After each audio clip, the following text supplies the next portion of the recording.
17 বছর আপনার তারেক রহমানকে বাইরে থাকতে হয়েছে। জুলাই আন্দোলন না হলে তো তারেক রহমান দেশে আসতে পারতেন না। তো কাজে আজকে আমরা যদি জুলাইকে পাশ কাটাতে চাই, আমরা জুলাইকে যদি অস্বীকার করতে চাই, তা আমরা আবার সেই বাঁকা পথে হাঁটা শুরু করলাম। এবং প্রথম দিনে যেটা হলো যে সরকারি দল একটি মাত্র আপনার শপথ নিলেন, সেটা খুব আশ্চর্যজনক কথা। কেন একটা শপথ আপনার নিলেন? এই জুলাই আন্দোলনের যে ঐক্যমত্য কমিশন হয়েছিল, আমি একজন সদস্য ছিলাম সেখানে, আপনারা তো সমানভাবে অংশগ্রহণ করেছেন এবং আপনারা নোট অফ ডিসেন্ট দিয়েছেন, আমরা দিয়েছি, আরও দলরা দিয়েছে। ওয়েল, আপনারা তো জুলাই সনদে স্বাক্ষর করেছেন, তাহলে আজকে শপথ নেওয়ার আপত্তিটা কোথায়? সেটা তো আমরা জাতি বুঝতে পারছে না। তো কাজেই আজকে আমরা মনে করি জাতীয় সংসদের কাছে আজকে আমাদের দেশের মানুষের, তরুণ তরুণীদের, যুবক যুবদের, যাদের রক্ত দিয়েই বিপ্লব করেছিলেন, তাদের প্রধান আকাঙ্ক্ষা হলো জুলাই সনদ বাস্তবায়ন করা।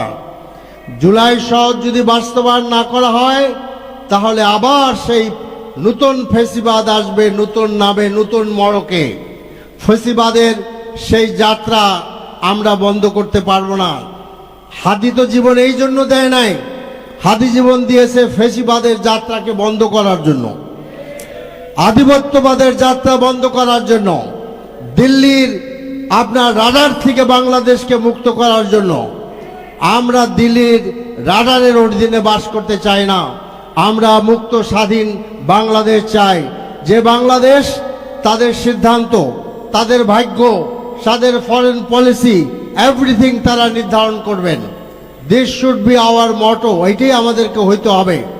কাজে আমরা আগেই বলেছি যে জাতীয় সংসদের ভিতরে বাইরে সকল ভালো কাজে সরকারকে আমরা সমর্থন যোগাবো। কিন্তু যদি জনগণের বিরুদ্ধে আপনারা কিছু করেন, তাহলে অবশ্যই আমরা জনগণের আমাদেরকে যে ম্যান্ডেট দিয়েছে, আমাদের যে বিপুল সংখ্যক এমপিরা আছেন, তাদের তো দায়িত্ব জনগণের পক্ষে কথা বলা। সেই কথা বলতে আমরা মোটেই পিছপা হব না। আমরা আপনাদের গুড উইশেসকে ড্র করব, অ্যাটেনশন ড্র করব, কথা বলবো। তাতেও যদি কাজ না হয়, তাহলে রাজপথ তো কেউই ভুলে যায় নাই। আপনারা তো বহু বছর আন্দোলন করলেন, বড় বড় সভা সমাবেশ করলেন, কিছুই তো করতে পারলেন না। কাজে যে তরুণরা জীবন দিয়ে আজকে নতুন বাংলাদেশ আনলো, যেমন বাংলাদেশ তারা চায়, ওই রকমই বাংলাদেশ এদেশের মানুষ চায়। তার সবচেয়ে বড় আপনার প্রমাণ হলো যে 68% লোকেরা আপনার এই সংশোধনের পক্ষে আপনার রায় দিয়েছে। কাজে জনগণের রায়ের উপরে তো কোনো রায় নাই, জনগণের রায়ের উপরে কোনো সংবিধান নাই। আমরা বুঝতে পারি যে আপনাদের ফরমায়েশই হাইকোর্টে রিট করা হয়েছে, কারণ আপনারা সংসদে সেই রিটের বরাদ দিচ্ছেন। তাহলে বোঝা যাচ্ছে যে সার্কামস্টেন্সিয়াল এভিডেন্স বলে একটা কথা আছে আইনে, যে এই ঘটনার দ্বারা লাভবান কারা, ওটা দেখা যাচ্ছে যে পরিষ্কারভাবে এই রিট দ্বারা আপনার সরকারি দল লাভবান হওয়ার চেষ্টা করছেন। তাহলে কাজটা তো ভাই আপনারাই করেছেন। তো কাজে আজকে আমার মনে হয় এখনো সময় আছে, এখনো সময় আছে।